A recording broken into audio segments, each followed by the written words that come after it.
हो गई बात। दूसरा देर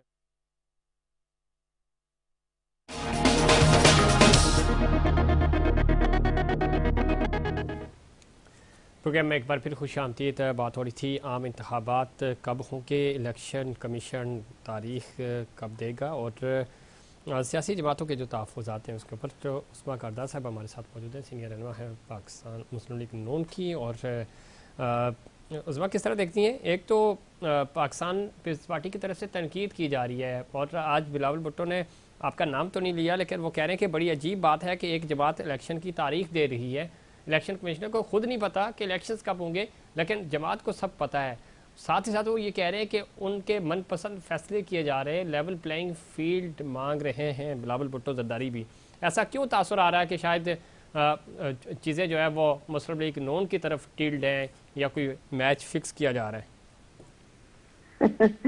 मेरा तो मशवरा बिलावल साहब को ये होगा कि पहले आप अपने वालिद साहब से तो चेक कर लेना वो क्या कह रहे हैं, उसके बाद किसी और पार्टी की तरफ इशारे करें।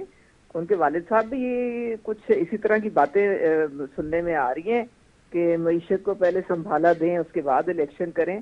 तो ये गुड कॉप बैड कॉप खेलना बंद कर देना। किसकी आंखों में धूल झोंक रहे हैं? सबको सब नजर आ रहा है कि एक चूंकि निकले हुए हैं अब और अवामी मुहिम चलाने की कोशिश कर रहे हैं, तो एक इलेक्शन कैंपेन का वो स्लोगन बना के तो बात कर रहे हैं। लेकिन इनको भी पता है कि इनके लिए हालात इतने साजगार नहीं है। लेकिन बात सारी ये है कि चाहे तो इसमें उस बात खुल के क्यों बात नहीं करते, नाम क्यों नहीं लेते? इसमें इशू क्या है? अगर कोई उनको तहफ़्फ़ुज़ात भी है तो वो नाम ले। हाँ, मैं तो कहती हूँ ले। आप उनको मशवरा दें अगर उनको इतना शक व शुबहात हैं। हमारे मशवरे पे अमल करते तो इस वक्त सिंध डेवलप ना हो चुका होता। यही तो सारा रोना है जी, यही तो प्रॉब्लम है कि उनको बाकियों में तो कई किस्म की खामियां नजर आती हैं, लेकिन वो अपने जरा सिंध की तरफ भी देखें कि वहां पे उन्होंने क्या कारनामे दिए, क्या लोगों की जिंदगियां जो हैं वो वहां पे दूध और शहद की नहरें। आप इंटीरियर सिंध में जाके देखें क्या हालात हैं लोगों के वहां। अरे इंटीरियर तो छोड़े, इधर कराची में बुरे हालात हैं, इंटीरियर तो में तो है ही है। बिल्कुल बिल्कुल। आप देखें, आप कराची से प्रोग्राम करते हैं, मुझसे ज्यादा आप बेहतर जानते हैं कराची के क्या हालात हैं और उनका जिम्मेदारी किस पे। बिल्कुल उस बार लाइन पे रहिएगा। हमें ज्वाइन किया जनाब बैरिस्टर अली ताहिर साहब ने, सीनियर कानूनदान है, सीनियर तजियाकार हैं और वकील हैं पाकिस्तान तहरीक इंसाफ के। बैरिस्टर साहब खुश आमदीद कहते हैं आपको प्रोग्राम में। Sir thank you very much, my pleasure. Barrister साहब उस्मा कारदार साहब हमारे साथ मौजूद हैं, किसी दौर में आपकी जमात का हिस्सा थी, अब वो मुस्लिम लीग नून में चली गई हैं। और साथ ही साथ आज अलवी साहब ने जो तजवीज़ दी है, ख़त लिखा है, आम इंतखाबात 6 नवंबर को होने चाहिए। बहुत सारी इसके ऊपर बात भी हो रही है, आईनी माहिरीन भी इसके ऊपर बात कर रहे हैं। वो ये कह रहे हैं कि ये एक सदर ममलिकत की तरफ से एक अपने आप को सेफ करने की एक कोशिश है। बज़ाहिर ज़ाहिर इसमें कोई आईनी और कानूनी हैसियत नहीं है, चूँकि इलेक्शन कमीशन ने ही तारीख देनी है। तजवीज़ देना एक डिफरेंट चीज़ है, ज़ाहिर उसके ऊपर अमल होगा नहीं होगा, करना चाहिए या नहीं करना चाहिए, वो इलेक्शन कमीशन की मर्ज़ी है। आप इस पूरी डेवलपमेंट को किस तरह देखते हैं फैज़ साहब? जी बिस्मिल्लाहिर्रहमानिर्रहीम। देखिए, पहले रिमार्क का तो मैं कोई कमेंट नहीं दूंगा क्योंकि उस्मा साहिबा एक दफा पहले मुझ पर बहुत नाराज और गुस्सा हो चुकी हैं। अच्छा। तो मैं उसमें कोई नहीं, but good to see her again in your show. देखिए जफीर साहब, बात ये है कि नंबर 1, सदर पाकिस्तान ने कोई डेट नहीं दी। सदर पाकिस्तान ने सिर्फ ये कहा कि उनकी अकल और समझ के मुताबिक 89th डे को इलेक्शन हो जाना चाहिए।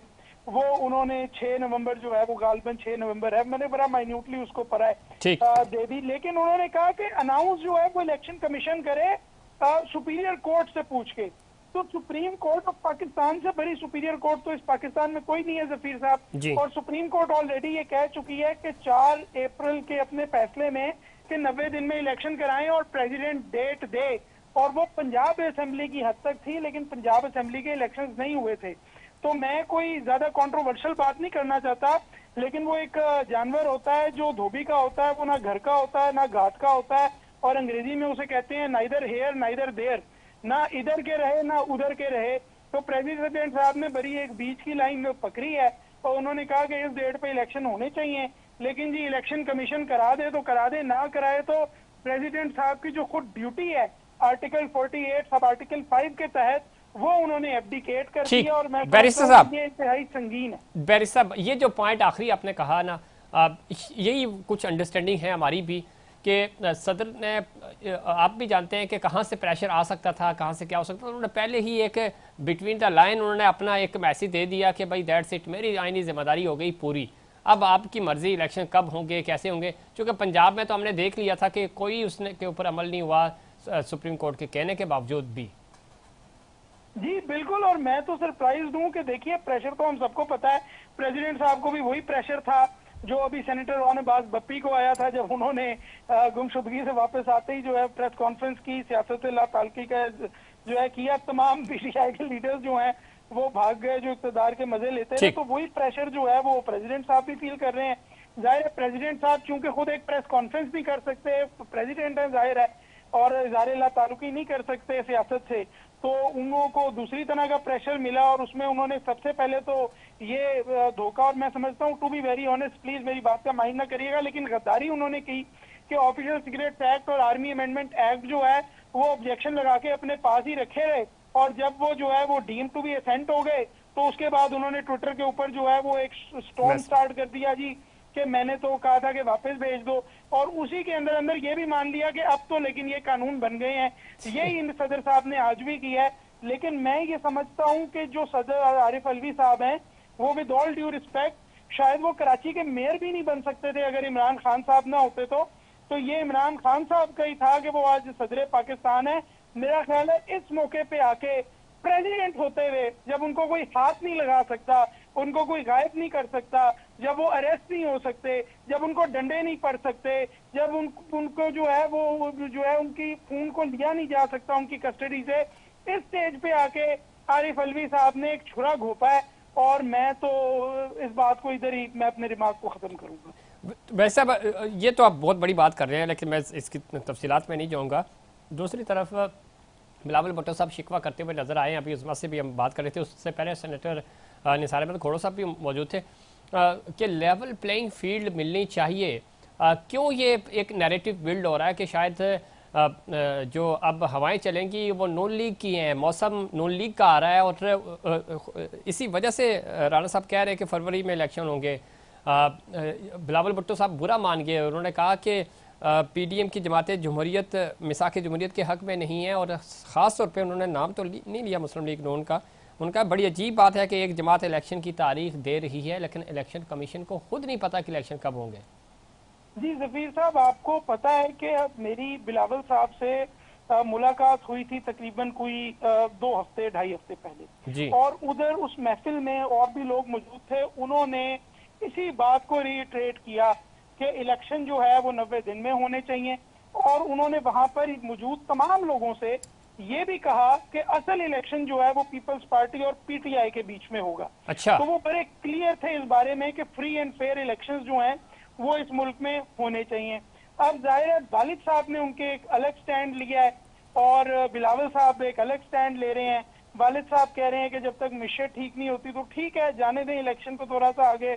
बिलावल साहब अब अपने इत्तेहादियों पे भी तनकीद कर रहे हैं और उन्हें कह रहे हैं कि आपकी पॉलिसी अशराफियों वाली है और इसमें बैरिस्टर साहब किया है। तो वो कहते हैं जफीर साहब वो कहते हैं don't put your feet in 2 ships, लेकिन यहाँ पे चूंकि 2 लोग हैं, एक आसिफ जरदारी है और एक बिलावल भुट्टो साहब हैं, तो they put their feet in 2 ships and they are sailing very easily. Bilawal साहब कन्फ्रंटेशनल हैं और वो कह रहे हैं कि जी ये अल्लाह इधर इलेक्शन रखो, हम इलेक्शन से भागने वाले नहीं है, हम इलेक्शन जो है वो जीत के दिखाएंगे, और पॉपुलिस्ट सियासत कर रहे हैं। और जरदारी साहब जो है वो प्रेशर सस्टेन करने के लिए साथ साथ रूम भी देते जा रहे हैं। अलबत्ता मौलाना फजलुर रहमान ने भी ये कहा है कि 90 दिन में इलेक्शन हो जाए, लेकिन मैं आपको कैटेगोरिकली कह रहा हूँ ना पीपल्स पार्टी ना मौलाना नून लीग की तरह तैयार नहीं है 90 दिन में इलेक्शन के लिए। सिर्फ डिफरेंस ये है कि नून लीग जो है वो सामने आके एक एम्बैरेसिंग सिचुएशन कि हम इलेक्शन से भाग रहे हैं उसको एक्सेप्ट कर रही है, और बाकी दोनों पार्टियां जो है वो ढके छुपे तो कहती हैं कि इलेक्शन हो जाने चाहिए, लेकिन असल दिली ख्वाहिश यही है कि इलेक्शन आगे चले। बैर साहब, लेकिन नून लीग तो इलेक्शन की कह रही है, वो तो कह रहे हैं फरवरी में हम इलेक्शन लड़ने को तैयार हैं। आप लाइन पे रहिएगा, उजमा साहबा से पूछते हैं ना। उजमा, आप तो कह रही, एक रिमार्क जफीर साहब प्लीज, एक रिमार्क की इजाजत दे दीजिए। जी जी, देखिए, अगर जियाउल हक साहब ना होते तो नून लीग भी आज ना होती, और जियाउल हक साहब ने भी पहली दफा यही कहा था कि 3 महीने बाद इलेक्शन करवा देंगे ताकि फ्री एंड फेयर इलेक्शन हो और मुल्क के अंदर जो है वो एक अमन की फिजा कायम हो सके। तो ये बात आप नोट कर लें कि बिल्कुल जियाउल हक साहब की तरह ही ये 3 महीने आगे इलेक्शन नहीं जाएगा, ये इलेक्शन कई साल आगे चला जाएगा अगर आपने सर फिर 3 महीने नहीं, फिर 10-10 साल इलेक्शन नहीं हुए। उजमा, आप किस तरह देखती हैं? बैरिस्टर साहब तो कह रहे हैं कि जी आप भी इलेक्शन से भाग रहे हैं, दूसरे भी भाग रहे हैं, आप तो कह रही है कि मियाँ साहब आ रहे हैं, तैयारी हो रही है भरपूर किस्म की, और खुद शहबाज शरीफ साहब ने भी कहा कि हम बड़ा ज़बरदस्त उनका इस्तकबाल करेंगे पाकिस्तान में। बैरिस्टर साहब को का एक कमेंट है, मुझे बड़ी इसमें हंसी आ रही है। इन्होंने जियाउल हक का नाम दिया और मंसूब कर दिया उसको नून लीग के साथ। तो फिर बैरिस्टर साहब, मैं कई जर्नैलों के नाम कई पार्टीज के साथ मंसूब कर दूंगी, तो फिर हमारी तो सारी जो हिस्ट्री है वो भरी हुई है इस चीज से। अब जनरल फैज हो गए, जहीरुल इस्लाम हो गए, मैं कहती हूँ कि वो मुशर्रफ हो गया, जनरल अयूब हो गए, किस किस का नाम लें और किस किस सियासतदान का नाम लें। तो हमारे मिला जुला रुझान है, मिसालें भरी हुई, तो ये ना ही बात करें तो अच्छा है। चले दूसरे देखें, बात सारी ये है कि ये बिलावल इस वक्त और जरदारी साहब जो है गुड कॉप बैड कॉप खेल रहे हैं। इनको सब पता है कि ये इस वक्त हालात जो हैं साजगार नहीं है। इलेक्शन कमीशन में इतनी सख्त नहीं है कि बगैर हल्का बंदियों के, बगैर उसके सारे प्रोसेस को, ड्यू प्रोसेस को देखने के बगैर इलेक्शन में इस वक्त वो जा सके। तो ये दूसरों के ऊपर मलबा डाल के अपनी जो है ना वो साख बनाने के चक्कर में ऐसा नहीं चलेगा। आप एक नजर डालें, बिलावल साहब तो कल परसों निकले ना अपनी कैंपेन में, ठीक है, नारे लेके। मरियम साहिबा जो हैं वो पिछले कई महीनों से निकली हुई हैं। वो पूरी अपनी as a senior vice president and chief organiser पूरी पार्टी को उन्होंने तंजीमी तौर पे नए सिरे से उसको रिस्ट्रक्चर किया है। ठीक है उस्मा, चूंकि वक्त भी खत्म हो रहा है, इसमें तो कोई शक नहीं, लेकिन आप समझती हैं तो फिर आप मुझे ये बताएं कि तंजीमी तौर पे कौन अपने आप को मजबूत कर रहा है? पीपल्स पार्टी के कोई और जमात? ठीक है, उन्होंने यूथ को, उन्होंने खवातीन को, उन्होंने उलमा को, उन्होंने लेबर विंग को। इसमें उस्मा ये पता चल जाएगा, अभी इलेक्शंस आएंगे तो जरा उसमें पता चल जाएगा कि किसने कितना वर्क किया। ना तैयारी हमारी मुकम्मल है, हमको इलेक्शन की डर थोड़ी है। आपको चलिए, ये तो आपकी तैयारी हो गई, वक्त कम है मेरे पास, आपकी तैयारी तो हो गई। नवाज शरीफ का नाम सुनकर तो वैसे ही खौफजदा सारे हो जाते हैं, शेर है ना, खौफजदा हो जाते हैं सारे। उस्मा साहिबा, शेर का नाम सुन के तो कपकपी तो तारी होगी ना। ये तो मैं यही तो टांगे कांपनी शुरू हो जाती हैं, फिर आए बाएं शाएं जो मर्जी कर ले, बस शेर आ जाए एक दफा, मसला ये शेर एक दफा आ जाए। दूसरा, आपको पता है पंजाब में हर हल्के में हमारे 3-3 कैंडिडेट्स हैं। अच्छा, इनकी तो पीपल्स पार्टी की तो पंजाब में जमानतें ही जब्त हो जाती हैं। चले देखते हैं ना, देखते आपको तंजीम पे नजर आ रही है। ठीक है, इस आखिरी पॉइंट, आपको लगता है, ये तो आपकी तो तैयारी है, ज़्यादा पॉलिटिकल पार्टीज अपनी तैयारी करती हैं, पाकिस्तान तहरीक इंसाफ कब से तैयारी कर रही थी, लेकिन वो फिर 9 में ही हो गया और उसके बाद बहुत सारी और वाक़यात हो गए। आपको लगता है इलेक्शंस हो जाएंगे वक्त पे? मामला कोई साल 1.5 साल की तरफ नहीं जाएगा? निगरान सेटअप लंबा नहीं होगा? हरगिज़ नहीं जाएगा, हरगिज़ नहीं जाएगा।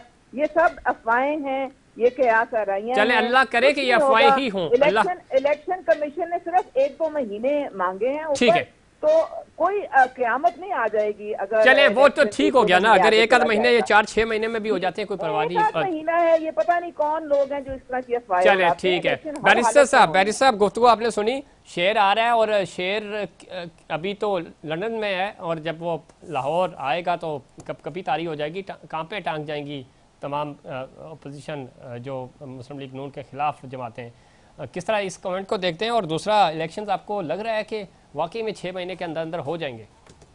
देखिए, मियाँ साहब की तो गारंटी लेना बहुत मुश्किल काम है। उस्मा साहिबा कह रही हैं तो चले हम मान जाते हैं, लेकिन जब वो यहाँ से गए थे बेल पे तो आ रहे हैं, फिक्र ना करें, आ रहे हैं। मैं जरा बात तो करूं कि वो गए थे तो उन्होंने कहा था मैं 30 दिन में आऊंगा, लेकिन वो फिर नहीं आए थे। अभी रिसेंटली बड़ा लग रहा था कि वो पहुंचने वाले हैं, वो दुबई तक भी आ गए थे, लेकिन फिर उन्होंने कहा कि बंदयाल साहब जब तक बैठे हैं वो तक मैं नहीं आऊंगा, ड्रामा खत्म होगा तो आएंगे ना, वो क्यों नहीं आए साहब होंगे। तो अब उन्होंने ये एक तीसरी जो है वो तारीख दी है।